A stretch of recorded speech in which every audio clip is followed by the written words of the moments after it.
Welcome, residents, to the Dr. DC podcast. My name is producer Richard, and across from me is the Doctor himself. Hello. Each week, we talk about the weird and wonderful world of DC while fielding questions from listeners like you. Do we have to do it every week? You mean the running we just did? No, I mean the podcast.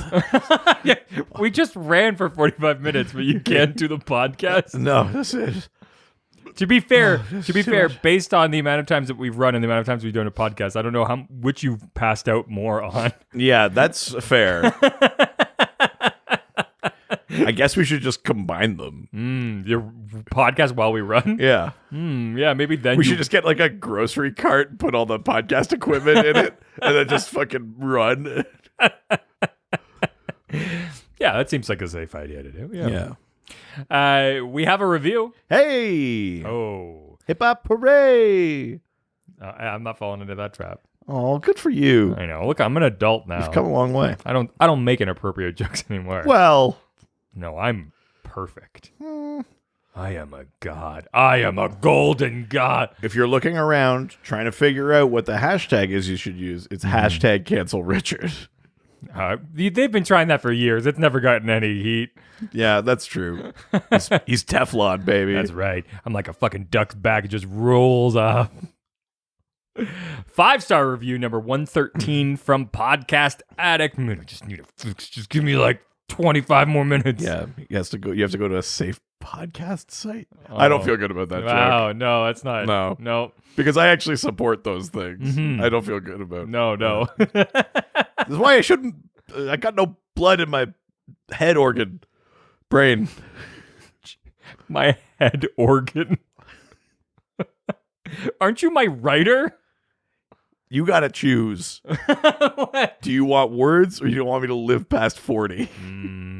Do I have to You choose? get one. Oh, no. All right. From Podcast Addict from Cosmic DM. Hey. We are this deep in, and Cosmic DM is only now coming up. Well, this is on Podcast Addict, though. Cosmic DM, I think, was an early Apple Podcasts reviewer. Okay, I'll let it slide. Yeah, slide right in to those DMs. Yeah. Take it a rocket ship. They go on to say, a taped confession in the form of a podcast. Join weekly episodes exploring the Doctor's crimes as more producers disappear and are quickly replaced. I had no idea what you're talking about. I've been here since the beginning. Yeah. I don't understand. Until some sort of anti-crisis event happens and all of our past histories are untangled. Oh my God, I don't want to be part of any other producers that we may or may not have had. Well, no, I would think you wouldn't want to be a part of that. No. Yeah. No, unless I just don't have to do this anymore and one of them takes over. I don't think I like that. It's sort of a weird backhanded compliment. But you're the best of the bunch. Yeah, but it's like the least rotten fish in a barrel. Yeah. Oh. Under the guise of a DC Comics podcast, best listened to from the beginning. I mean, I actively don't agree with this. Yeah. Don't.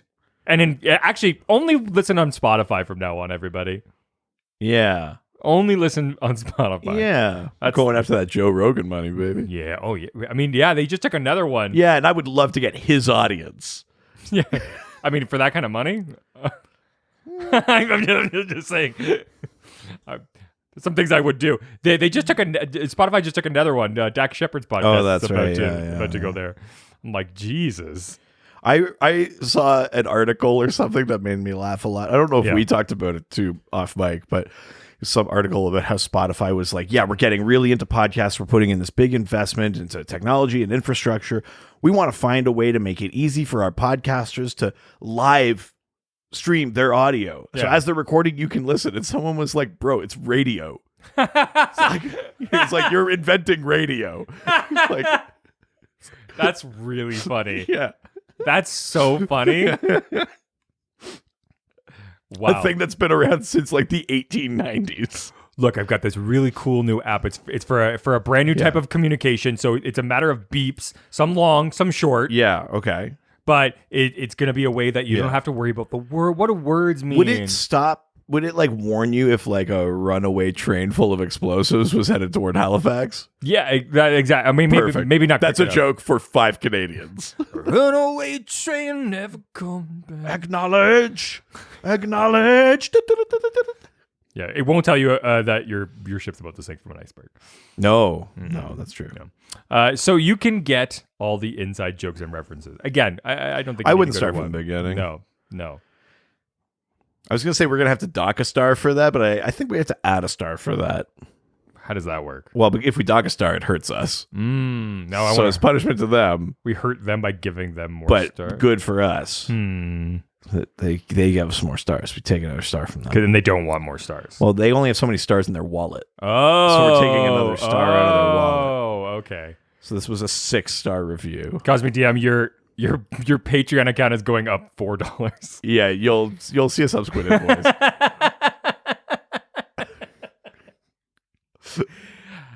All right. Well, we got no news this week.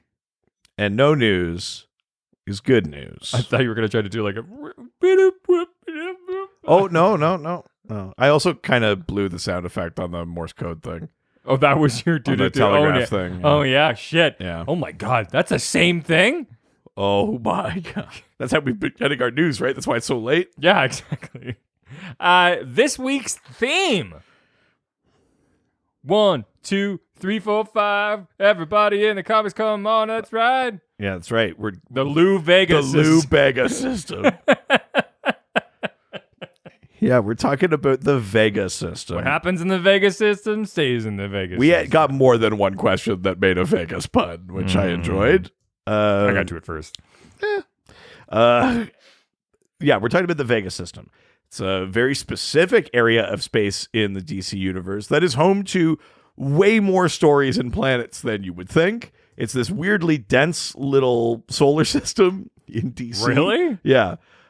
With that, where a lot of stories take place or reference or things like that. So Okay. it's pretty like rife for talking. This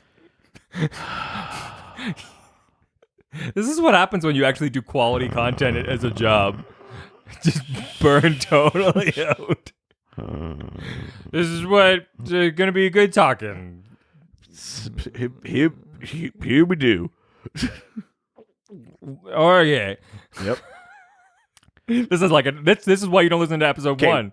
I want to know which is worse, when we record early in the morning or this, like after a day of like working together and then exercise. working out. Yeah.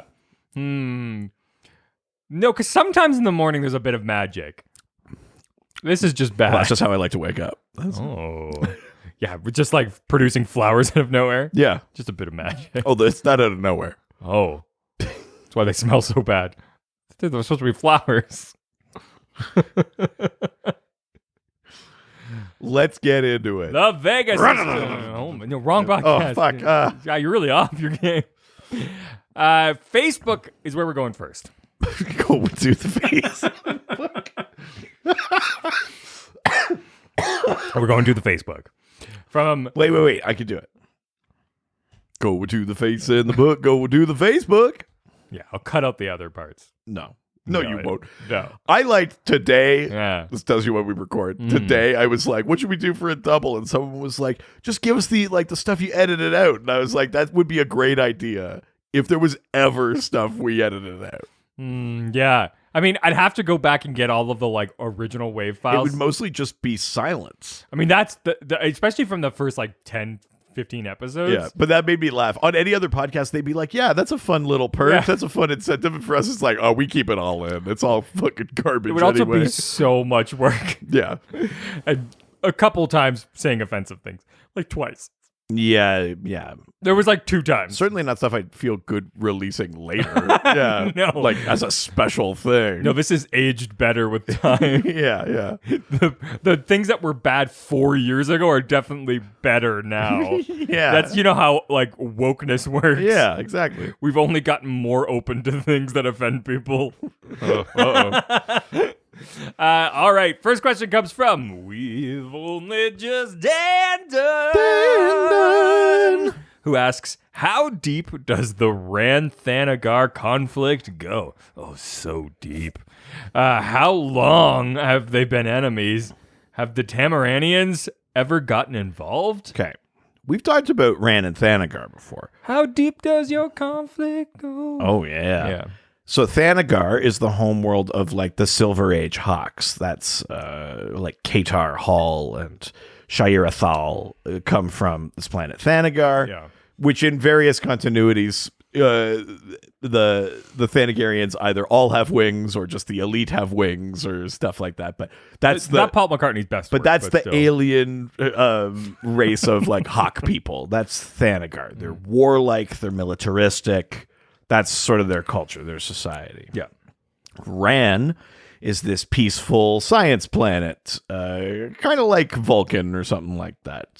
Very kind of, not necessarily like logic, but peaceful pursuit of science and inquiry and knowledge and things like that. And then these two planets keep getting pulled into conflict. A, because of their opposing ideologies. B, because both Ran and Thanagar are intensely kind of xenophobic in their own ways, at least with each other. Yeah. One time during Infinite Crisis, Superboy Prime moved the planet Ran all the way over to the solar system where Thanagar is. So it was disrupting orbits and stuff. So that plunged them into an actual war again and stuff like that, because he moved the planet from Alpha Centauri, which I think is originally where Ran was in the comics, all the way over to the Polaris system, which is where Thanagar is. Wow. So you'll notice I didn't say Vega anywhere there. It's because neither of those planets are in the Vega system. Oh. But a Tamaranian has gotten involved. Poco a little bit. Starfire, during like the 1 year later and the Cosmic Odyssey and stuff like that. Yeah. She and Adam Strange, who is a human that by Zeta Beam is teleported to Ran and becomes their superhero. Yes. Kind of like a reverse sci-fi Superman kind of thing. Mm-hmm. So Starfire and Adam Strange and Animal Man are all kind of stuck out in space together, and they fight this being called Lady Styx. Lady Styx is tied to the Vega system. She conquers things like the Spider Guild and all sorts of aliens there, and then kind of goes after like Ran and Thanagar. And that sounds like a good like all-female Styx cover band. Lady Styx? Yeah. Yeah. I'm sailing away. Does Lady Styx sing like with a lower register though? Oh, right. I'm sailing away. That would be actually, I kind of dig that. Right? Bunch of like Viking women. I dig me some like alto, contralto stuff. Yeah, I'm in. Mm-hmm. But yes, so technically, in the varying conflicts that Ran and Thanagar have been involved in, not necessarily the Ranthanagar War, but just generally, yes, Tamaranians have been involved, specifically Starfire. Oh. Yeah. Fun. Yeah. All right, let's move on to the next question from just Josh Gill. Oh, sexy Gill. Film here, the Gill. Oh my Josh. Gill Bill. Yeah. Volume 1. Yeah, I go to Josh Hub. I type in Step Josh and I Ginger Joshes. Oh, my Josh teacher wants to see me after class. JGW.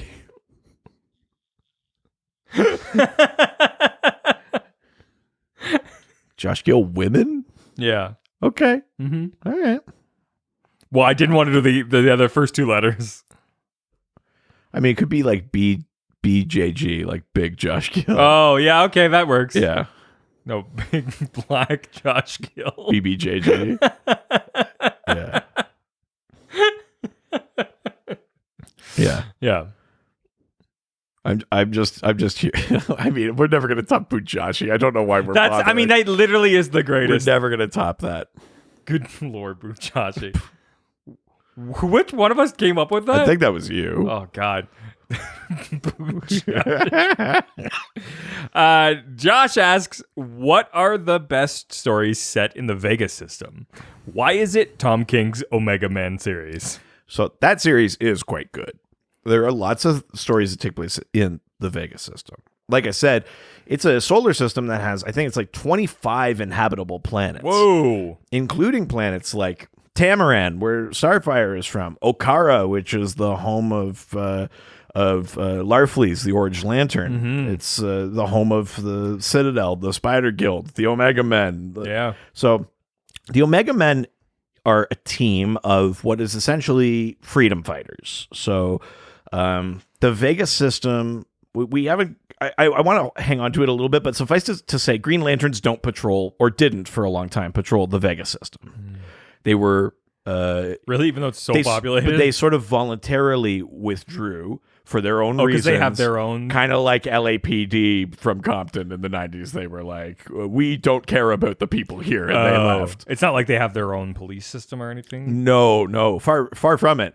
Because the Green Lanterns don't patrol Vega, or didn't, it became sort of like a system that harbored aggressive species, pirates, things like that. It became kind of like a safe haven in space. So there's all of these different species, but basically for a giant portion of Vega system history, they're all ruled by this group called the Citadel. And the Citadel are all these sort of superpowered clones, basically. And the Citadel rules the Vega system. They are responsible for all sorts of horrors and slavery and tortures and acts of aggression and bad stuff. And the Omega Men are made up of members of different species from the Vega system who all kind of come together to fight the Citadel. So one's the main ones. Primus is a main member of the Omega Men. Before the albums, before the Acclaim, they were fighting the Citadel in the Vega system. So Primus is from a planet called Euphorix, which is a planet that for a long time was safe from the Citadel because it had this impenetrable planetary shield. But Primus and his wife, who were the leaders of Euphorix, stepped down from their leadership roles to go and just fight on the front lines and fight the Citadel. So they left, the planet sealed itself off, and they went and fought, which is pretty cool. Yeah. There's a character called Tigor, who is like a anthropomorphic kind of tiger alien. Of course. Can't remember what planet he's from. I made, there's just too many names. I made some notes. Right. He's from a planet called Karna. The planet Karna is also where these famous aliens called Gordanians are from. Again, so much DC stuff is tied to the Vega system. Wow. It's weird. Yeah, a lot of space is empty, and then everything's in Vega. Because, I mean, you assume everything is in sort of like our universe. Well, it is our universe. It's just a different solar system. Sorry, you would think it's actually not that far away. Some of the stuff that I read said it was only like 26 light years away, which is close. Yeah. But wow. Yeah. If I'm not mistaken, I'm going to get lit up by Bokelman if I'm wrong here. I think it's Lantern Sector 2828. 2828. But that's 2828. Earth is in 2814. I don't know numerically if they're meant to be close. Is it intentionally 281? But that's not what Les Mis is. It's just that I was doing that as Jean Valjean so much that now you think that's what the numbers are. Oh, okay. Yeah. No, that's what it is now. But yeah, so there's Primus, Callista, who is the wife of Primus, Tigor, Brute, who is from a planet called Shangri-Lin, which is like a pacifist planet, but he joins the team to help fight.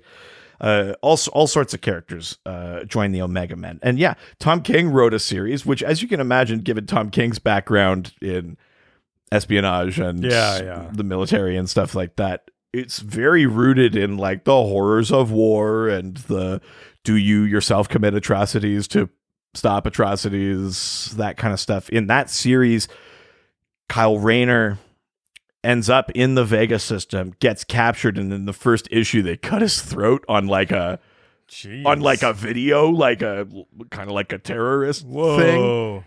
They don't kill him, but it's like to make a message, and then they sew him back up. And at one point he becomes the Omega Lantern and joins them for a bit. Wow. It's a pretty cool series. I like it. It's got lots of good kind of character beats in that. It's one of the better Tom King ones. I would put it in the the category of like Strange Adventures, Mr. Miracle things, as opposed to Heroes in Crisis or the late run of Batman or stuff like that. What other good stories are there in the Vega system? There's lots of like sort of Silver Age Green Lantern stories take place in the Vega system. Stuff with I mentioned the Spider Guild. The Spider Guild were like Green Lantern space enemies. So there's lots of Vega system stuff there. There's you get a healthy dose of it with Starfire stories because Tamaran, Okara, like these planets that are important in Starfire's history are part of that system as well. So I don't necessarily know the names of all the arcs or anything offhand, but if you're looking for, there's Green Lantern stories that will take you there. There are Starfire stories that will take you there. Omega Men stories will take you there. There's a few different ways to get to the Vega system and see some of the different characters. Nice. Yeah. All right, let's leave Facebook and head on over to Twitter. Twitter. First question comes from, there's nobody here named Josh. Well, we just had Josh, and now there's no Josh. Oh, my God. I mean, there's one person clearly here named Josh. He joshed him. Oh, my God. Are you joshing us? Just joshing. Step Josh. Oh, no, he's stuck in the dryer again. Yeah, that's your go-to. Yeah. Or you grabbing something under the bed. Yeah. I think we know too much about each other. And porn, apparently. Well, that's what I meant. We're saying the same thing. Yeah. There's nobody here named Josh asks, is this where Lobo is from? No. Moving on. Next question. All right. No, Lobo is from a planet called Zarnia. And Zarnia, depending on the continuity, is either all a planet of like murder bikers like Lobo, or it was a planet full of pacifists except for Lobo, who then killed them all in the what did he do? Scorpion somethings that like wiped out his race as like a class project. Science? It was like a school project. Yeah. However, there's a race in the Vega system called the Scions that are they were themselves these genetic experiments conducted by ancient Malthusians, and Malthusians are the race that's the guardians of the universe. They're Malthusians. These ancient Malthusians were like, hey, let's fuck around with some eugenics, and they made a bunch of these like it's a lot of fun lizard people, and that's the Scions. And the Scions then in turn, kind of by accident, but they sort of fell into the same sort of cycle. They were like, hey, let's just mess with eugenics, and they would mess with different DNA. They're actually responsible for creating most of the races that populate the Vega system. The Tamaranians, the Citadelians, the Okarans, all of them essentially. They also chased a bunch of ships from Earth after invading for a long time. That's the Cylons. Yeah, sorry. Yeah. I think we're saying the same thing. Yeah. But I'm pretty sure in the Scions genetic experiments, I'm pretty sure they did try to use Zarnian DNA. Like there's a story or something where they talk about all the different experiments they had or whatever. Pretty sure there's a connection somewhere there, but no, Zarnia, as far as I could tell, was not in the Vega system. Not part of it. Although you can imagine that Lobo might spend a fair amount of time there. Yeah. He likes the mayhem and the war. There's so many warrior races and that. Like, it's probably a cool spot for Lobo, but he's not from there. All right, let's move on. Next question comes from Bradon. Yes, the donkey rises. Look, do you prefer this, or do you want the go back to the time where I used to trick you? Yeah, fair. I just feel bad for him. Like, what? How many job interviews? Well, they probably can't find him now. Where you sit down and they ask you the standard first job interview question: "What's your Twitter handle?" Oh no, I thought they were. And then he says, "Bradon, yes, the donkey rises," and I think we're done here. No, what they do is they go, "So, sir, you're applying to be a corrections officer. You need to take this a little seriously." No, he sits down and they go, "Can you just tell us your name first?" And then he goes, "Yeah." He goes, "Oh, what's that out there? Is that the sun coming up over the hills?" Like, well, that's right. It must be morning. Yeah. Everything's becoming like a wrestling intro for me too. You just hear that's Bradon's entrance music. That's right. The sun rises on the screen. I've become so numb. Yeah. That sounds about right. Yeah. Oh, yeah. That's funny. Braydon asks, would it be fair to compare the Vega system as the equivalent to the neutral zone for Green Lanterns? If a Green Lantern does go into the Vega system, would they be tried by one of the planetary governments or by the Guardians of the Universe? Right. So we might as well talk about why Green Lanterns aren't in there. They just, there's a color of the people there that they just don't. Ugh. Feels like it's one of those. It's a specious thing. Yeah. Yeah. I almost went somewhere I didn't want to go. Oh, come on. Come along. Come with me. I mean, that's also a movie about a kid, I think, going somewhere he doesn't want to go. It was funny because I was talking to somebody on TikTok last night about coming on this podcast, and I like them because of they have super woke content and are like all about inclusion and stuff like that. And they were like, "Oh, I'm gonna check out your podcast." Uh-oh. And I was like, we're gonna get a message that's like, do you know what? I don't think this is gonna work out. Yeah. In fact, I'm gonna make a TikTok about you. Uh-oh. That's why I was like, gosh, I'm like. Knowing their content, I'm like, we probably crossed some lines. Our hearts are certainly in the right place, but that doesn't mean we're good at what we do. No. Also, if it's between comedy and wokeness, I mean, I'd never know which side I'm really going to land on. You are a dangerous man, yeah. So let's talk about why Green Lanterns aren't in the Vega system. So remember the Scions that I just mentioned? So yeah, Battlestar Galactica. So the Scions, basically like the Malthusians were like, oh, we actually kind of feel bad that we fucked with your lizard genome and now you are sentient or whatever. How about we put you over here? And they kind of just keep them in the Vega system for a bit. And the Scions are doing their own experiments and all that kind of stuff. Fast forward. What the Guardians say is the reason that they don't patrol that sector is the emergence of the Spider Guild, which is literally space spiders that are pirates and bad and stuff. And they basically say, you stay in there, you get your safe haven, we patrol the rest of the universe. We don't want to see you out here, but you get Vega. That's what the Guardians say is the reason. What is retconned later, what we learn is the real reason they retreat is because they're afraid of the power of the orange light of greed, which is based on Okara in the Vega system. So way back before the Green Lantern Corps, they get into a big conflict with the Orange Lanterns, specifically Larfleeze, and they basically, the only way that they could stop it is they're like, we call truce, we will leave you alone, but you have to take that orange light, you got to go underground and you got to stay there and we will not come into your solar system. Wow. And he goes, all right. And that's basically the real reason that you learn. So they kind of make up the Spider Guild thing. That's the retcon. And basically up until the lead up to the War of Light, that truce holds. And that's why the Green Lanterns don't go in there. Now, do we think it's the neutral zone? Not exactly. I mean, it's neutral zone-esque in that you shouldn't cross the line. But the point of the neutral zone in Star Trek is that it's neither side's territory. Yes. Everybody can go in there and sort of do whatever they need. Well, it's actually the opposite. No one can go in there. Oh, really? Every time someone enters the neutral zone, it's a diplomatic thing, right? Yeah. Picard always has to be like, we'll contact your government with full report or whatever. Oh, because it's potentially a sign of them coming into their zone. The point of the neutral zone is that if neither of us go in here, then neither of us can invade the other. Yes. That's the détente, right? Yeah. That's the point of a neutral zone. In this case, it's just a border. Yes. Right? It's just the Vega system has its own kind of sovereignty from the Green Lanterns.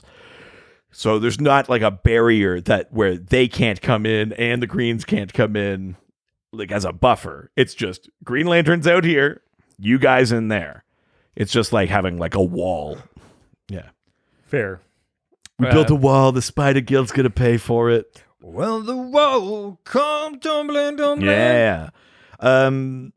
Yeah, what would happen if a Green Lantern crossed? So in the case of that Omega Men series, Kyle Rayner gets quote unquote executed. He doesn't really, but yes. In the case of much later, the Controllers, who are like relatives of the Guardians, similar species but different goals, and they're kind of twisted. They are the ones that try and find the orange light. They get destroyed by Larfleeze, and Larfleeze is like, he doesn't want to hear like, oh, it was the Controllers, it wasn't us. He goes, you broke the truce, I'm coming. And the Guardians go, fuck, kind of thing. Mm-hmm. So in that case, it like disrupted, like, it like was a threat to the core, right? Like, they didn't stay out of there because they were doing a favor. They stayed out of there because it was the only way they could stop fighting the Orange Lanterns. So, nice. So, I mean, political upheaval and things like that. The Guardians don't really give a shit about the Citadel and like Okara and Tamaran and planets like that. They were just afraid of Larfleeze, or if you believe the thing that was previously canon before the continuity, it was the respect for the treaty with the Spider Guild or whatever the fuck. Okay. All right. Next question comes from Mosaic Comics. Also asking about the Green Lanterns. Is the Green Lantern Corps the only law enforcement entity explicitly banned from Vega? No, technically not. And Green Lantern's not banned from Vega. They just choose not to go in. Well, it's a self-imposed kind of thing. Yeah. And again, that wasn't the Guardians doing a favor. They were like, stay out of Vega. We cannot afford to be in a conflict with Larfleeze, kind of thing. Yeah. So in a way, they kind of are banned. They might have like quote unquote set the terms, but like they didn't really. Yeah. It's more of like a everything the light touches is yours kind of situation. Yeah, sort of. Yeah, exactly. Yeah. Instead of the neutral zone analogy, it's kind of like that. Yeah. The Vega system is the elephant graveyard. Yeah, exactly. Yeah. Is there any other like law enforcement? So strictly speaking, that truce, the one that was originally with the Spider Guild but was really with Larfleeze, says that the Guardians and their agents won't patrol the Vega system. And at the time of those original conflicts, it was the Manhunter robots. Yeah, I was going to say that those must be... It was the progenitors to the Green Lantern Corps. It was just those androids that no man escapes the Manhunters robots. So technically, the Manhunters and the Green Lanterns were both... it wasn't like they wrote down, Green Lantern Corps can't come in. It was anyone working for the Guardians and the Guardians themselves. You stay the fuck out. So, no, the Lanterns aren't the only ones explicitly denied. Is there any other like types of law enforcement that are similar to Green Lantern? This is the thing that's sort of fascinating about the current run of Green Lantern. We're 2 issues in, but the stuff that happened in the Bendis run on Superman was they started establishing the foundations of the United Planets, the organization that in 1,000 years in the future, where the Legion lives, there's the United Planets. But they started the foundation of it now, like in the 21st century. Okay. So it includes a bunch of planets. And part of this Green Lantern run is negotiating now who actually has the authority to patrol the universe. Oh, yeah. And part of the stipulations of admitting Oa to this community, for them being part of the United Planets, is now Green Lanterns do not patrol United Planets space. Oh, wow. All of those lanterns, thousands of them, have now been reassigned. So the Guardians still patrol other space sectors, but in the United Planets, they are no longer the cops because they are a member of the United Planets. So you shouldn't have like one member have all of this force over all of the other ones, right? It's kind of fascinating to see them like really tackle like those. It's cool. It's a story that feels very relevant. All of the talk of what is appropriate use of authority and where did you drive authority and stuff like that. It's neat. So technically right now for the Green Lanterns, they patrol less territory than they ever have. Wow.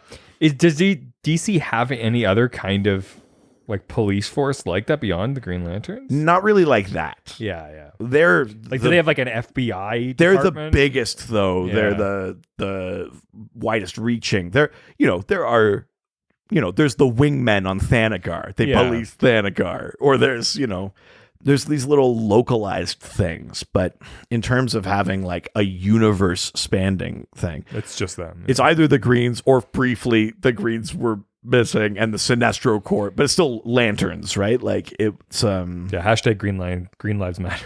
uh-oh. Hashtag de-ring the core. Oh yeah. Oh, That sounds good. hashtag de-ring the core. That fucking rules. Yeah, get it. Deal with it, Chad. so targeted. I like targeting Chad. That's It's so fun. funny. All right, let's leave Twitter and head on over to Reddit. Where everyone's nice and no one's ever mean. God, I wanted to go to a song and we skipped Instagram. Holy shit, Instagram. Get your shit together. No Instagram questions. I know. We didn't get to do a song. First question comes from Cassandra Kane Batgirl. Wait, really not like fucking...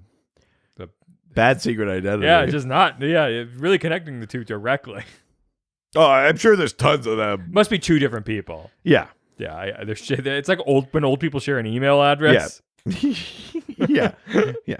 Judy and Mike at yahoo.ca. I see it on like Facebook accounts too sometimes, and it warms my heart. Yeah, it's very cute, actually. super Yeah, I kind of like that. So Cassandra Kane Batgirl asks, a sitcom takes place in the Vega system.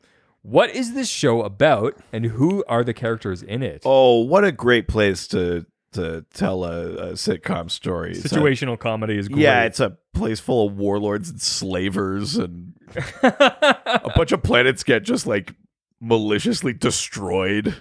Tamaran's been destroyed like 3 times, or rather, Tamaran gets destroyed, they find a new home. It gets destroyed, they find a new home. That actually happens a lot to them. I kind of like the idea of like a Planet of the Apes like TV series type situation where it's like they're like enslaved or whatever, but it's like set up like there's like a through line where where like the whoever the enslaved group is are trying to escape, but it's also like a comedy and like there's day to day like tomfoolery. Right. I like it. Oh, my handcuffs are too tight. Yeah. Oh, no. And I got a big date tonight. Yeah. I can't have handcuff marks on my wrist. Yeah. I think that'd be funny. Good Lord. I mean, we've already mentioned Tamaran. I think if you're doing a sitcom in the Vega system, you have to use Starfire. She is a character full of like love and compassion and heart, and she's fun and she's funny, even if her backstory is tragic and horrifying. You gotta have Starfire in there for some levity, for something. I think you could throw Larfleeze in. When Larfleeze first showed up, he was like a threat. That one lantern was like made all the Guardians of the Universe and the Green Lantern Corps go gulp. Wow. But then especially with a shitty name like Larfleeze. But then after, if you read that first story with Larfleeze, he's fucking scary.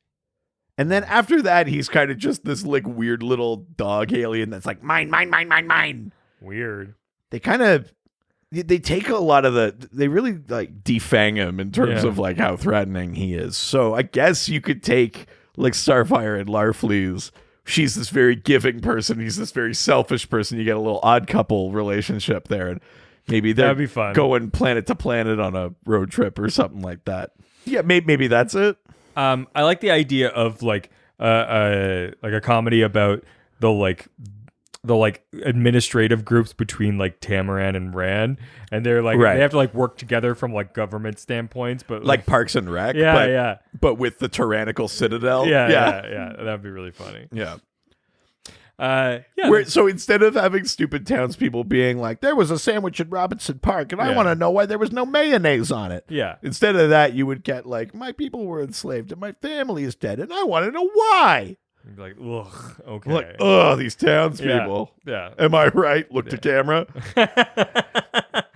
What a ridiculous request. Yeah.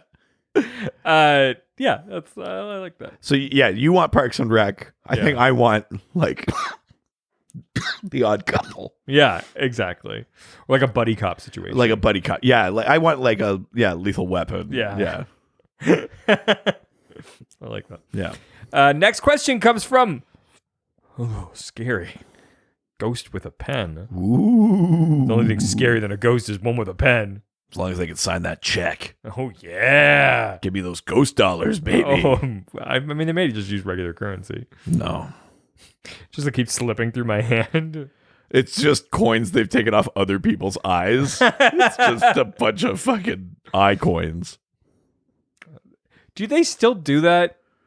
Well, I mean, somewhere, maybe. Yeah. Not like generally. No. I don't think. Because I'm like, do you do that? And if you did that in Canada, would it be loonies? Like, that seems like less Oh, no. intentional. No, like, you put a tootie on there, bud. oh, yeah. No problem. Except for you can press the center out of that. You don't Oh, wanna do that. couple of twofers there. You get a coffee on your way down. Oh, He's definitely going to hell, bud. yeah. Can you get coffee for that little now, though? I feel like it's kind of... In hell. No, it's like $2.25. But you get what you pay for. Yeah, I know. It's $2 and a penny, and you can't find one anywhere. And then when you do find one, they go like, that's not legal tender. Yeah. But it's like, you charge it $2 and a penny. Well, this is hell. Back of the line. Yeah. Back of the drive-through line. Regardless, you get a coffee, and it's just Tim Hortons. We're getting real specific on Canadian content today. Yeah, why not? The heritage moment with the yeah. Halifax Harbor explosion and There you go, Adam. complaining about Timmy's drive-through lines. And, Unless you're up here.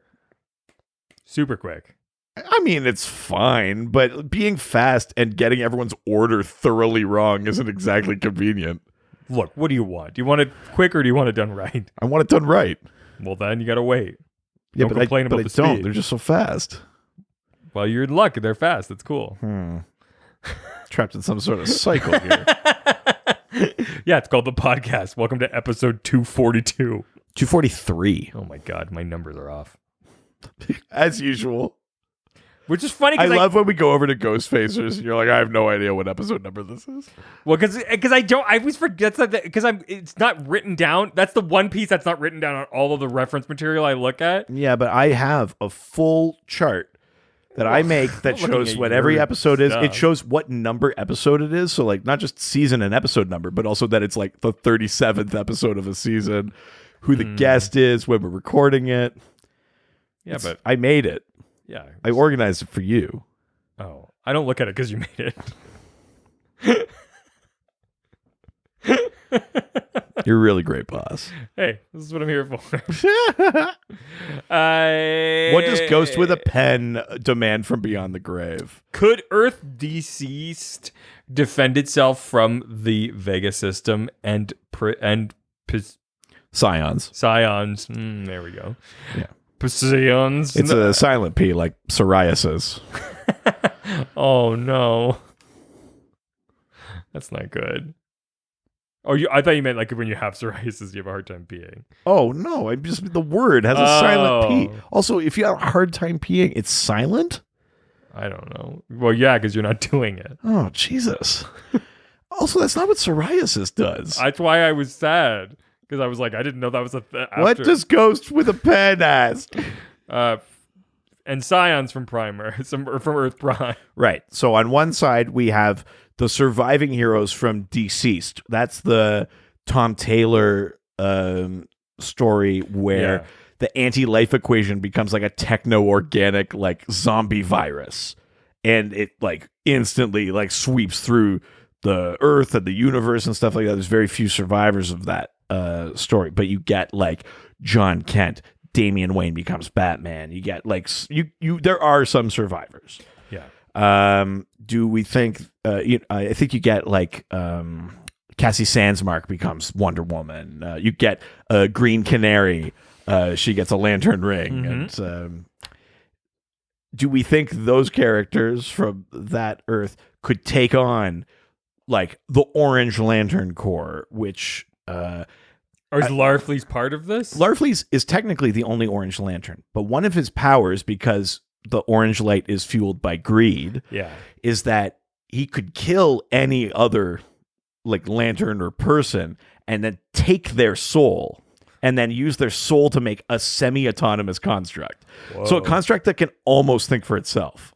Whoa. So the Orange Lantern Corps is a bunch of constructs of people Larfleeze has killed. Jeez. Former Orange Lanterns and otherwise.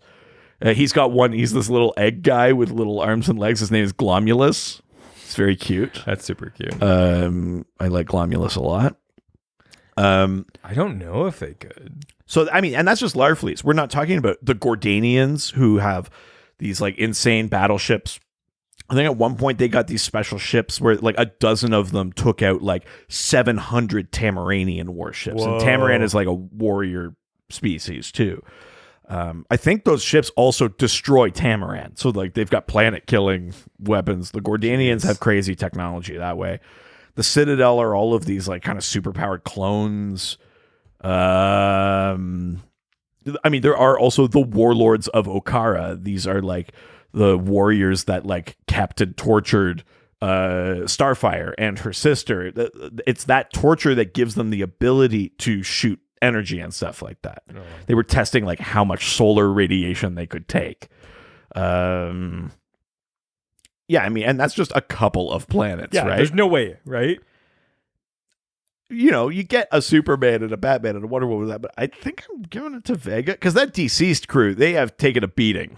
Yeah. And like, yeah, people have stepped up to take on mantles and that, but like we are down a lot of heroes, a lot of big characters in that world. We're down a lot of resources. I think I'm giving it to Vega. Yeah. Yeah. I think so too. Wow. Yeah. I wouldn't have thought. Yeah. The Vega odds are... You're sweating. Well, it could be from anything. Fair. Yeah. As I've recently learned. Yeah. Next question comes from Dr. DC Resident Neo. Great Reddit handle. Oh, yeah. You hear me, Braydon? This is a good hit. No, Braydon's is the best. Well, agree to disagree. Who asks, what was the inspiration for this system? I know there's lots of planets within the system, like Slag, but why the creation? Thanks, Dr. Richard, the best producer ever? Oh, yes. So it's safe to say you are Dr. DC Resident Neo, right? Oh, yes, Dr. Richard, best producer ever. First of all, he's not Dr. Richard. Secondly, Richard, you clearly wrote this. Dr. Richard. How many of our fans are you currently posing as? I mean, if you ask the... Has this podcast even been released? Just get back to work. 4 years? Just silently sitting on a hard drive somewhere? But also, like, if that was the case, like, based on the questions that we get, like, I would already have to know a lot about DC to even ask so many questions. Which concerns me. What is the con? It's a well, very exactly, because long it's like I'm not getting He's anything. after something. Maybe it was just to get me to do Ghost Facers. That the whole thing. No, it was actually just so that you would work for my company. That would be very funny. Be like, you could have just asked me. Be like, oh. I spend so much money. Do you want to still hang out even if we don't podcast? Not really. No. You're my boss. It's kind of weird. Yeah, I'll see you tomorrow. Yeah. I'd prefer to keep this professional. Yeah. Okay. What was the inspiration for this system? I don't know if there was like a specific one. I think the reason that so many things are there, though, I mean, is because that original Scion thing where the Malthusians had created them in this eugenics-y kind of thing. And then it was about this recursion thing where then they were like, kind of on their own, they accidentally were like, oh, hey, like, why don't we, make some life here and elevate some species and stuff like that.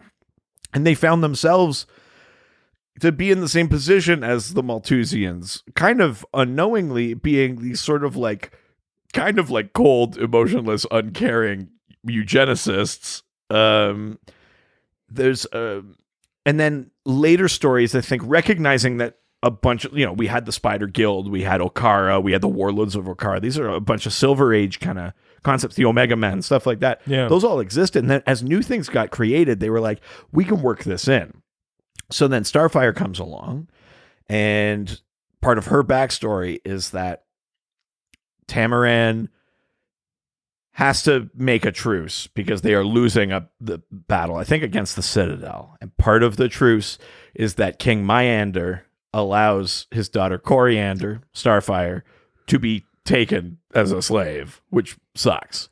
The Gordanians, you're going to be taken. The slavers take take Starfire and bring her to Okara, where she is tortured and trained by the warlords of Okara. It's where she gains her Starbolt ability, all that kind of stuff.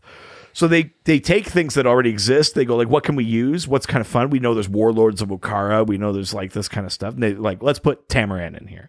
Let's use that. And then I think it just kind of builds out from there, you know? Yeah, I don't know if there's a specific inspiration for the system, but I do think it's because it started with having to show that the Scions created multiple races. It already made this like a populated system, propagated it. It was featured a lot in Green Lantern and stuff like that, especially because of the Spider Guild and things like that. And then it became this hub. It became like Mos Eisley, like this hive of scum and villainy and stuff like that. Awesome.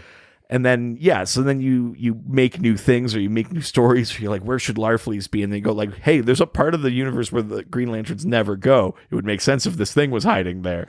And then you retcon Larfleeze and the Orange Lanterns. And like, it's one of those great moments in comics where creators build on each other and take these great things and come back and reflect on them and add to them and use them and flesh them out. And you don't always get that. You know, like, it's neat, even though I don't like Cosmic Odyssey that much, it's neat to see Lady Styx come in and, you know, kind of, I think she might even wipe out or she conquers the Gordanians and stuff like that. She conquers the Citadel, you know, like that sort of stuff works in. We know that Tamaran got destroyed by the Gordanians. And then later in Final Night, you see New Tamaran is just in the path of the Sun Eater. So New Tamaran gets destroyed, but you were still following up on that story, right? We're like, hey, where are the Tamaranians again? Because they kind of get like the Kelvin timeline Vulcans. They got to find a new home, you know?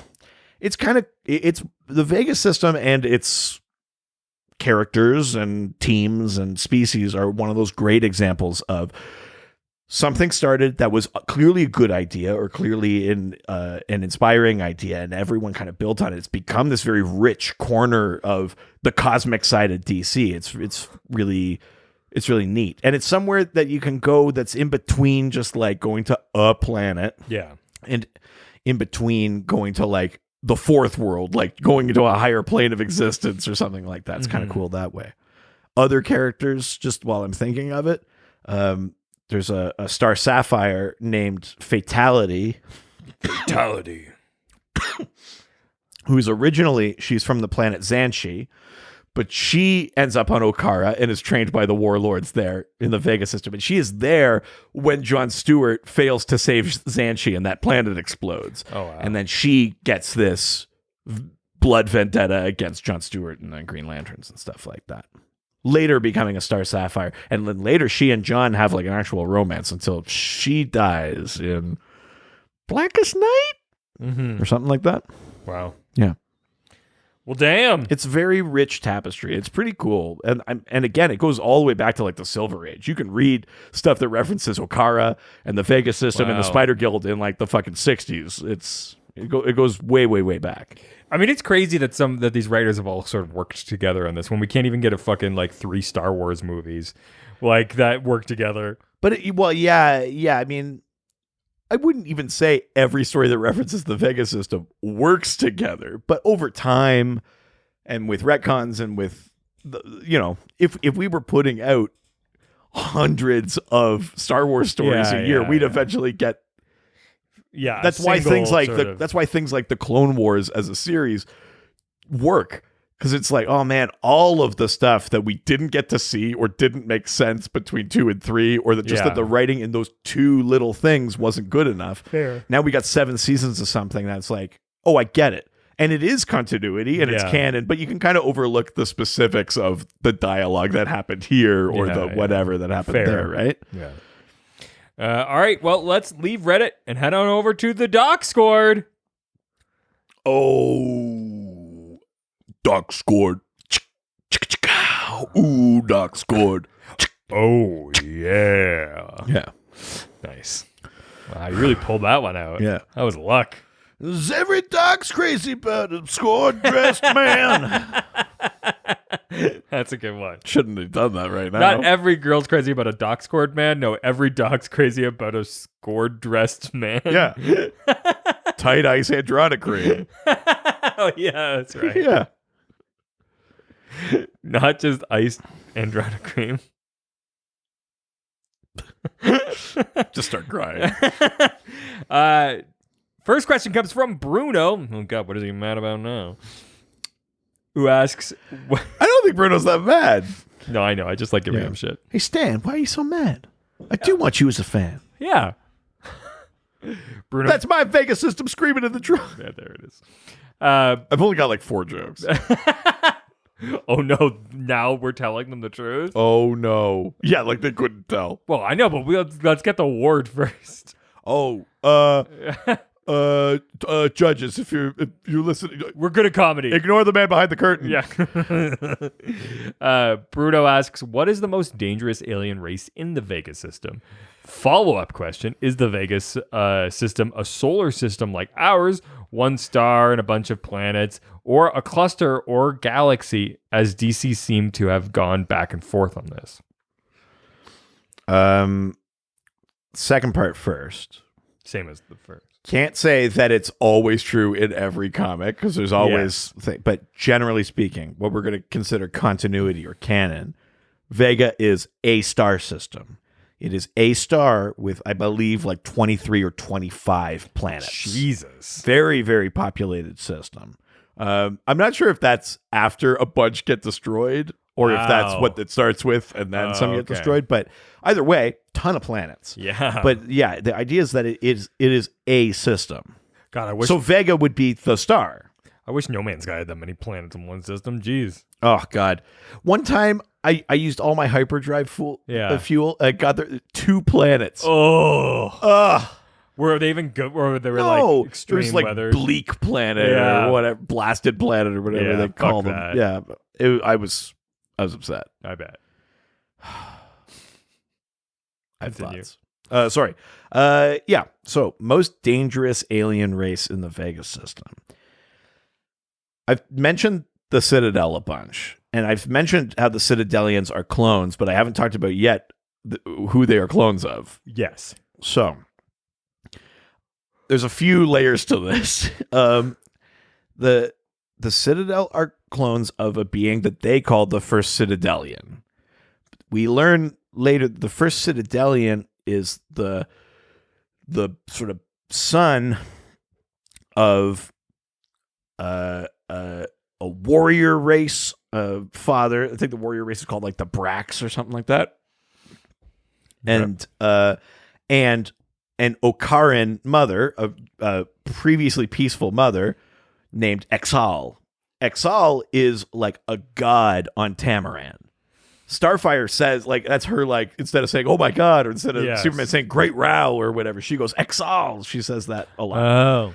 So Exal was an ancient Okaran who was kidnapped by, pretty sure, the Scions and tortured and blah, blah, blah. And frankly, the story is really grim. Yikes. Like, to the point where it makes me uncomfortable to repeat it. Wow.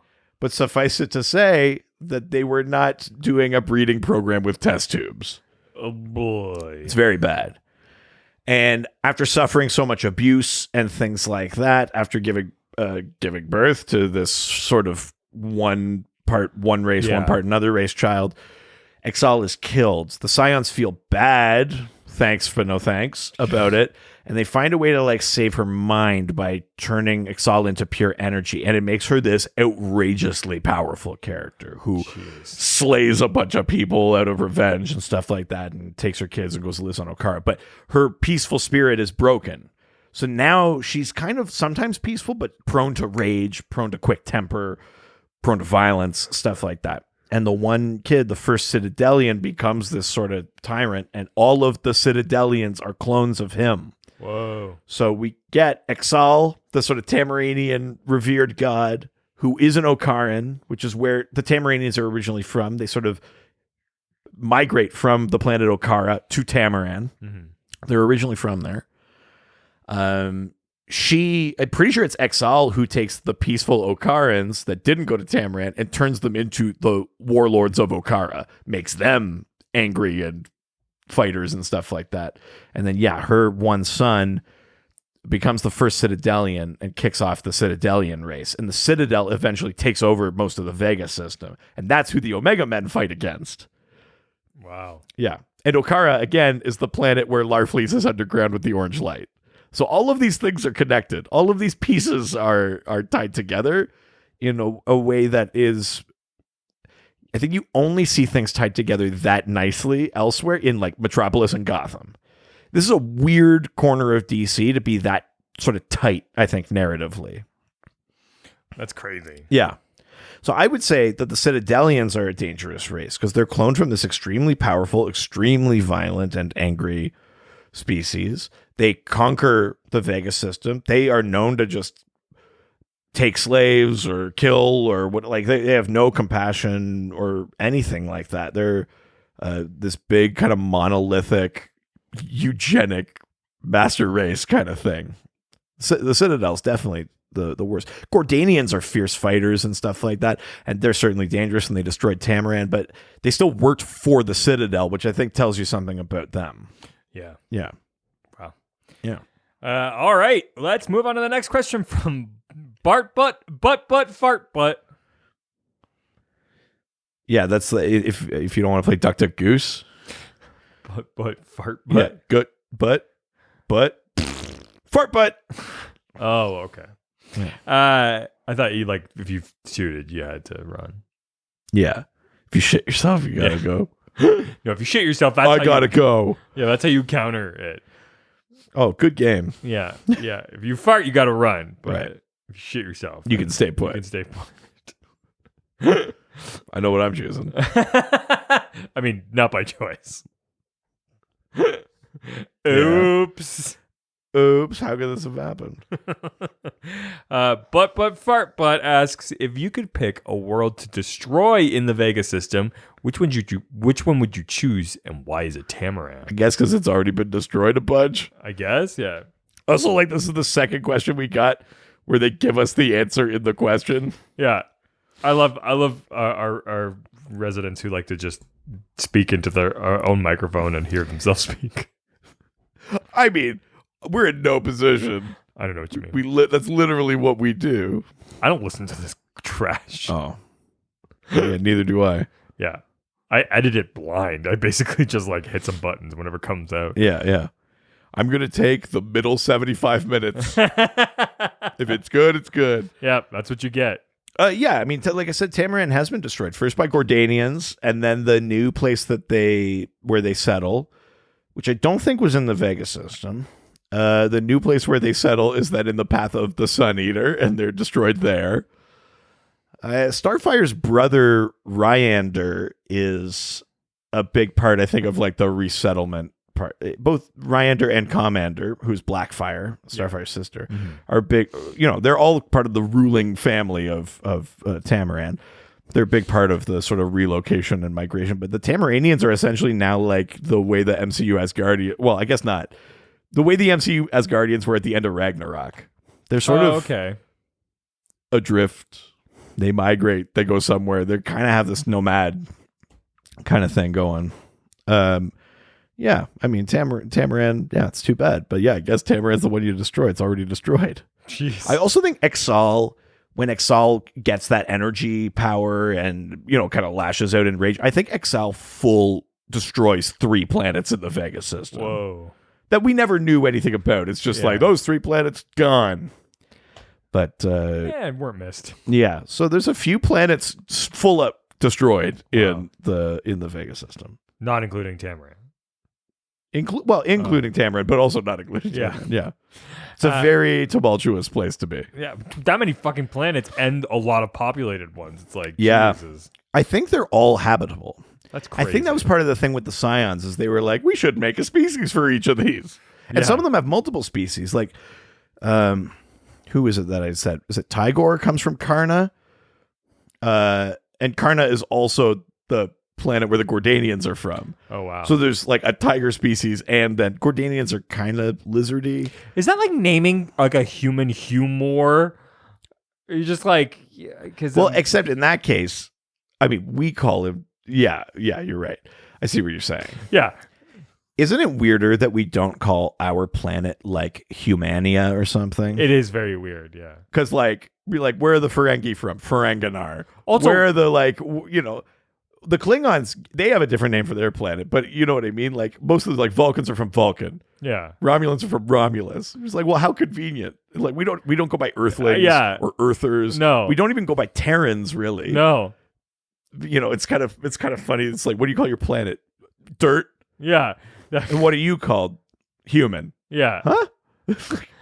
Also, what's the name of our system? Technically, it's named Sol, but that's just the Latin word for sun. Again, yeah, it's like calling the Earth Earth. It's fucking stupid. Yeah. And the moon moon. It's like you named it after the thing inside of it. I don't understand. There's multiple of those in the world. I mean, in the galaxy, right? Like, yeah, exactly. Jesus. All right, next question comes from the Bat Fan Who Laughs. That's terrifying. Oh my God. A resident from the dark multiverse? Oh my God. I thought that was all of them. I thought that's where we were. Yeah. Isn't this a broken nightmare world? Yeah. If you had to recreate Fear and Loathing in Las Vegas, there it is, but it's called Fear and Loathing in the Vega system, which two DC characters would you have traveled together like Duke and Dr. Gonzo? Right. So this is a slight variation on the sitcom question. Yeah. It's a more specific kind of thing we're trying to cast here. Mm-hmm. Of the various things that we've talked about so far, do you have any pitches for who these would be? I mean, I wouldn't have them be like people from the Vegas system. I would have because they're going there. Yeah. Oh, well, that blows this wide open. Yeah. Okay, so who do you want to visit the Vega system in the style of Hunter S. Thompson? Yeah. I want it to be Lobo and Gnort. It's actually pretty good. That's actually pretty good. Wouldn't that be really fun? Only if fucking Space Cabbie is like the Tobey Maguire character. Yes, 100%. Yeah. Fuck. That almost felt like it was too easy, but that's pretty good. But also, like, Gnort's not really supposed to be there, and like. So I just want to be clear. Yeah. Lobo is Hunter S. Thompson. Yeah, obviously. Right. Condor is Benicio del Toro. Yeah. Yeah. Okay. I like it. I don't know that I've got a better one than that, if I'm being honest. I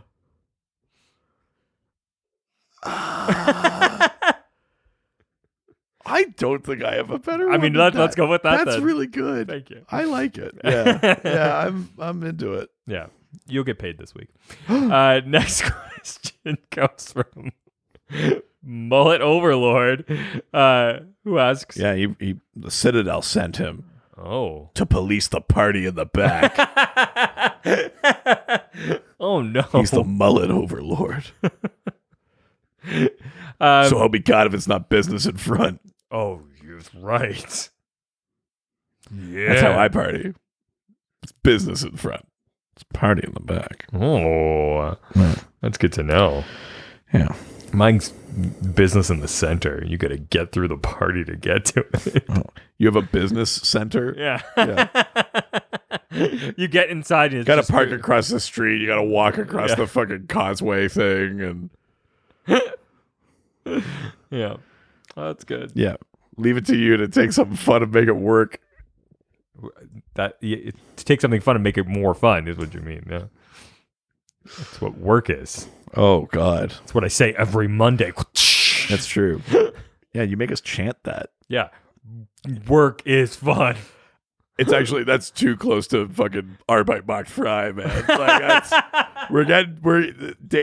last week, I had a dangerous slip where I accidentally said Nazis make it to heaven. That's true. We cannot go to Arbeit macht frei this week.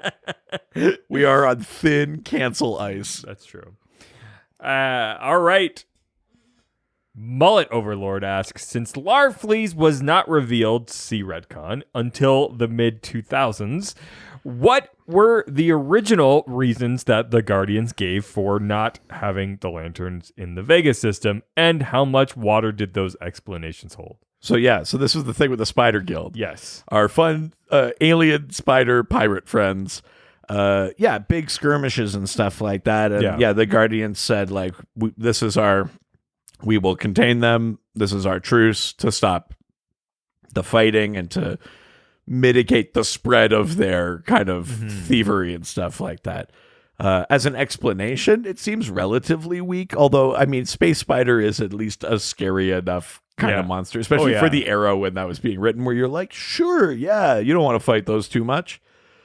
But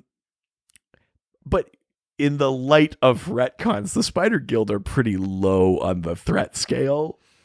So post retcon, now you look at it and you go like, how did anybody buy this? Because I'm pretty sure the Spider Guild gets full, like, wiped out by the Third Army. Whoa, really? When the Guardians replace the Green Lanterns with the Third Army, I'm pretty sure the Spider Guild is one of the first things to go. And they just go in and they just, like, wipe the Vega sector clean. Like, jeez. Also, at one point, I think the Spider Guild was, like, smuggling things in and out using, like, wormholes. So they weren't actually staying in the Vega system. So there were still, like, skirmishes with the Spider Guild elsewhere in the universe. So also, it didn't work. Like, it was a bad excuse, and also it didn't work. So, yeah. Wow. All right. Let's go to the next question. Typical cops. Fuck them. Yeah. Were you trying to find it again? D-Ring McCore? Yeah. Hashtag D-Ring McCore. I kind of like it. I want to put it on a shirt. Oh God. And sell it. Yeah. I wonder if that feels like opportunistic. Huh? Unless all of the money went to good, like, BLM causes. I kind of feel like that's just capitalizing on something. Hashtag Vega Lives Matter. Oh, no. Nope. Oh, yeah. Our merch store got shut down. Hashtag Vega gets better. I think we're further from it. I was going for like an Israel. Hashtag never Veget. Yeah. Oh, there it is. Yeah. I was going to go for a Palestine-Israel thing, and even that for me is no, that's not good. I was trying to go for like a 9/11 truther thing. Like, Gordanian ships don't have the firepower to take out a planet. Wow, that's good. I like that. Tamaran was an inside job. I enjoy that. Yeah. The very last question is from Ryan the Prime. You get the chance to take a road trip through the Vega system. No, thank you. And that's the end of the question. What are the must-stops or places that you have to see?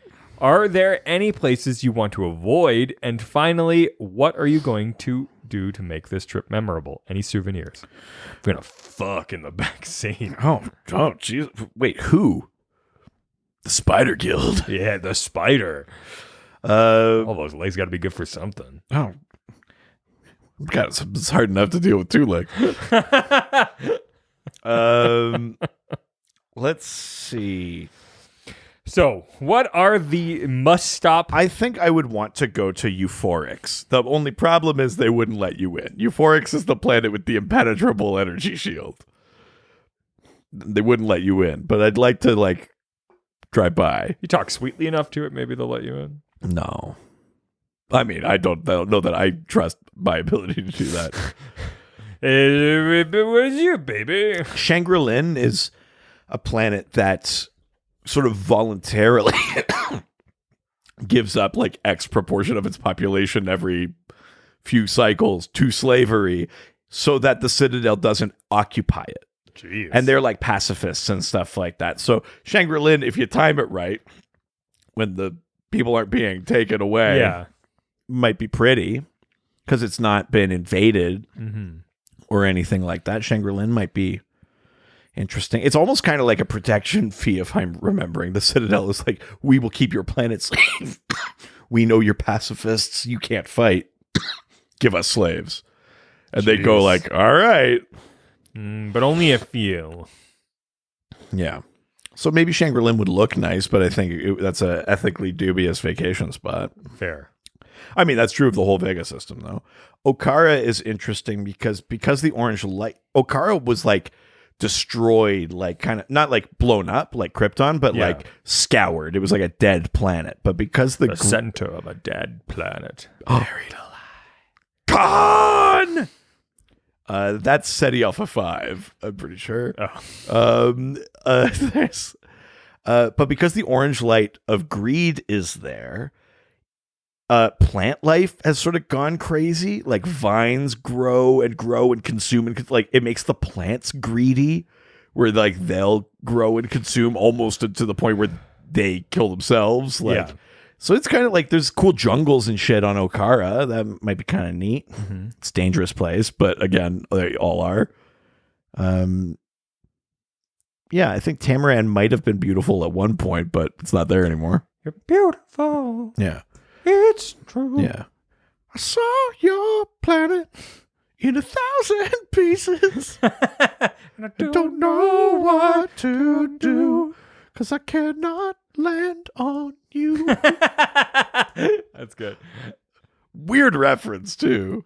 That's what I'm I here like for. James Blunt. Yeah, that's fine. If I'm going to be blunt, I like James. Yeah.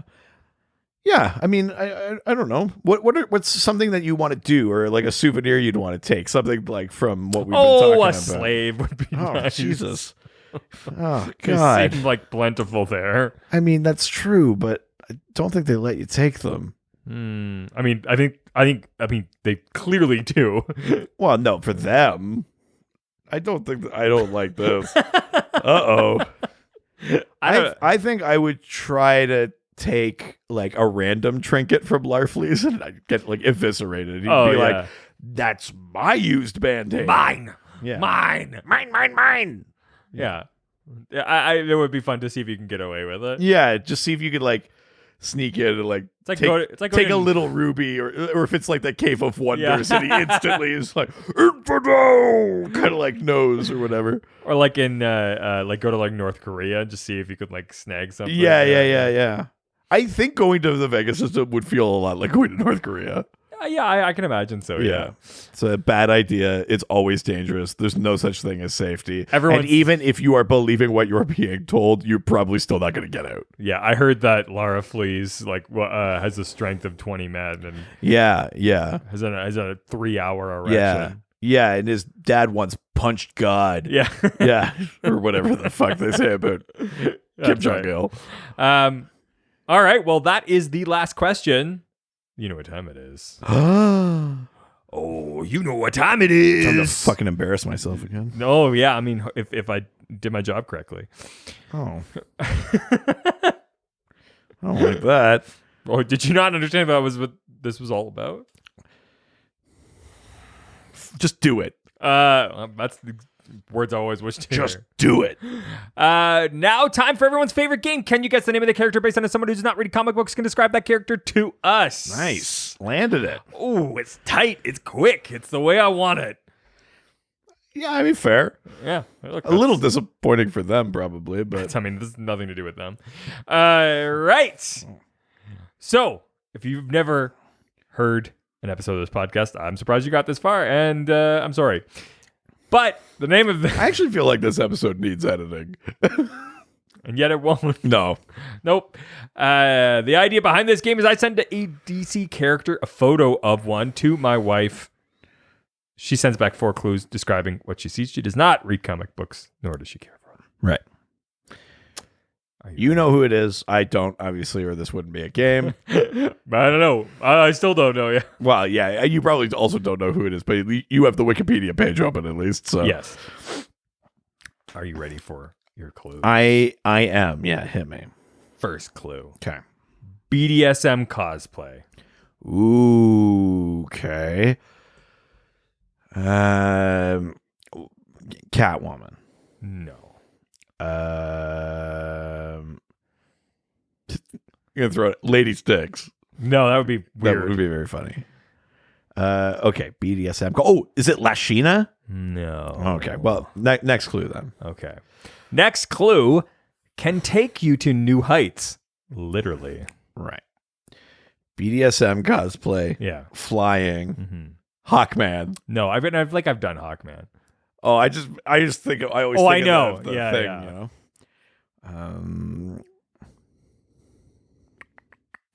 Or they're very tall, maybe. Give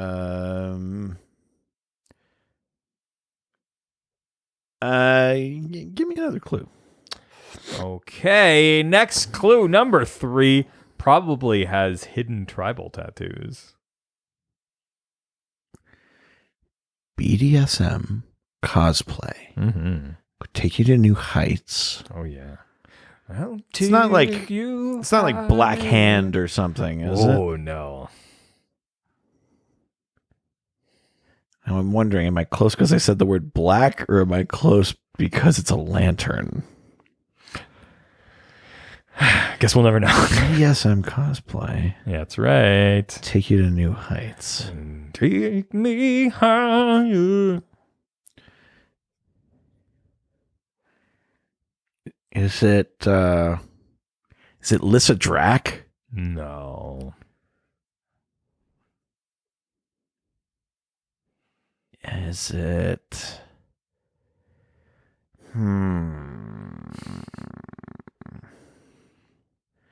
Is it Blackfire? Oh, no.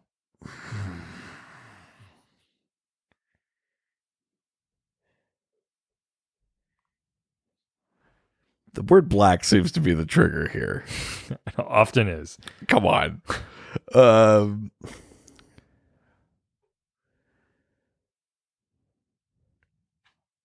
Give me, is it the last clue? The final clue. Okay, yeah. Guaranteed to find feathers in your bed after sleeping with this one. Black Condor? It is. Yeah. It's Black Condor. There we go. Black Condor, the name of a legacy character, superhero, and usually a member of the Freedom Fighters. There we go. Oh, yeah. Originally, he was Richard Gray. Great name. A man with the power of flight. Then he picked a side. And he went yeah, exactly. Gray has also been a member of the All-Star Squadron. Mm-hmm. Ryan Kendall was his successor, a hero using powers of flight and telekinesis. Who would joke from a different podcast. That's fine. You have to listen to everything we do, otherwise you won't get it. Kendall was a member of the Justice League and Primal Force. John Trio, or Trulio? Spelling? Trujillo. Oh, probably like Trujillo or something. Oh, okay. Is the current Condor a Native American man empowered by the gods? The original character Richard Gray was created by Will Eisner and Lou Fine. Mm-hmm. Look at that. Nailed it. Yeah, baby. Holy shit. He's back. I'm back. Maybe this running thing is a good idea. Yeah. That can't be right. Especially when you run towards things rather than away from them. Oh, I don't know.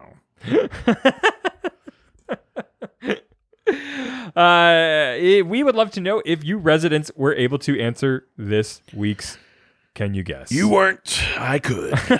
I like that a few of them were on the dog score for the last one. I mean, it's easy to say it. I don't fucking believe them. Wow, throwing down the Bunch of gauntlet. Thieves and murderers and gotta. Yeah, it's a Moss Isley in our dog score. Yeah. I don't like you. My friend doesn't like you either. Yeah, I assume that our dog score's in the Vega system. Yeah, I think so. Yeah. I think our dog squad is firmly pro Citadel. Yeah, that sounds about right. Yeah. Well, if you want to send us a question for next week's episode, which we haven't. Our Golden Age patrons finally. It was a tight race. That's right. We done like one vote, but they picked. Next week, we're talking about characters with solar or light powers. Ooh. So send questions about characters with solar or light powers, or just about those types of powers, or things like that. Tell Laura Knight about that. Yeah, actually, that's true. That's right. Yeah. So yeah, send those. That's next week's episode. So if you want to do so, you can reach out to us through our various social media platforms, like our Facebook, Dr. DC Podcast, our Twitter, at Dr. DC, our Instagram, Dr. DC Podcast, our electronic mail, Dr. DC Podcast at gmail.com. Why? I like the steampunk Instagram. Yeah. Why read it when you could have read it? r/Dr_DC. And of course, the telephone. 208-917-3238. Or just pick it up and go, operator, get me Dr. DC. On the double. Yeah. Klondike 7384. And of course, you can go to our No, there's no our website. DrDCpodcast.com or .ca. Is there a short form in there? I'm like webinonic. I was like, Wow. Nope, not a long form version of that word. Wow. It's just web insight. A webbed site. I webbed located. Yeah. No. I feel like I'm drunk and I'm not. And of course, we got one at the beginning of this episode. We want those 5-star reviews. So 6 stars if you're bad. 6 stars if you fuck it up. If you're naughty. Yeah, we'll take those stars right out of your crypto wallet. We accept Doge. Yeah, give us 5 stars. Yeah. No, keep them coming. If it's not on Apple or Facebook, send a little screenshot so we know that you gave us a review somewhere. Get to 200 and we'll get that whole other Lord of the Rings podcast. I can't talk to you about this right now. I've been watching the authentic version of Lord of the Rings right now. I'm getting ready. You've been watching the theatrical Lord of the Rings. The way it's meant to be done. Get theatrical. Fucked. And in like 3 parts. Right in your face. In 3 parts. Fuck you in the face. Over 3 nights for one movie. With Andúril, Flame of the West, forged from the shards of Narsil. Yeah, I can't wait to half wake watch Two Towers. You're not even fully watching it, and you're not even watching the full thing. Yeah, but it's in 4K, baby. It doesn't matter. It doesn't make up for what you're missing. Oh yeah, but what I am seeing is crystal clear. Of course, you can also send us physical mail. Yeah, because just like me, I like physical mail. Yeah, some of you already have. Thank you very much. Yes, you can send it either to Richard Eden or Reed Vanier at 301 Hogue Street. That's HOGE, Whitehorse, Yukon, Canada. Y1A1V8. We want to get those mail. Okay, come on. Cool it a little bit, man. Mail. Yeah, we get it. Yeah. Send us Josh Gill. Oh, yeah. One piece at a time. Oh, no. Until your demands are met. You know what pizzas to start with. They haven't met our demands. I'm starting to think we should have kept that piece last. Shit. No, I think they got what they needed. Yeah, fair. Sorry, Josh. I mean, at this point, really? No. And if you want even more content from us, we have a Patreon. Patreon.com/DrDC. There's a $1, $5, $7 level. All of those get you access to the Discord, our awesome fan community that is pro Citadel. It's a ton of fun in there. And then at the higher levels, there's extra episodes, videos, theme polls, all sorts of fun extra stuff when we do extra, like our big kind of months. June is Ranthanagar. It's right around the corner. Yeah. There's going to be the Tournament of Pandering. Patreon subscribers, you guys get to help bring things back in the Last Chance Kitchen kind of version of it. That's right. Yeah, there's lots of stuff coming. June is going to be a fun month. So yeah, sign up. Dark Squad. Come from the place of the internet. Wow, yeah. Dark Squad. Oh, that gave me shivers. Yeah. You know what else gives me shivers? What? Ghosts. Check out our other podcast. Ghost Facers, a Supernatural rewatch. We're going through every single episode of CW Supernatural. We've recorded almost all of season 2. That's crazy. I think we're breezing through this series. I think we start season 3 in July. We're getting there. Oh my God. But yeah, we do monster lore, behind the scenes stuff. It's a ton of fun. If you like learning about lore of superheroes, you'd probably like learning like the monster lore and the stuff that they do over on Supernatural. So give that a shot. And if you've made it all the way through this episode and you're listening and you're a Canadian podcaster, give us votes. We are a Canadian Podcast Award nominated podcast. I know it didn't sound like it, but we are. Yeah. You can nominate us. We're already nominated. You can vote for us in the categories of Best Arts Series, Best Comedy Series, and Best Leisure Series. And that's at canpodawards.ca. And that's it's an industry thing. So if you're a Canadian podcaster, you can sign up. You can vote for us there. Yeah. Start a podcast. Then vote for us. Everyone in Canada, start a podcast now. If you somehow haven't already. Yeah. Yeah, if you made it this far in the pandemic without starting one, do it now, I guess. Yeah. Right before you have to go back to work all the time. Yeah, it would really help us out. Yeah. All right, that is it for this week. Ciao, ciao. Adios. Heroes, they always fight for what is right. Live with danger and adventure, they are men of might. This was a Brain Freeze podcast.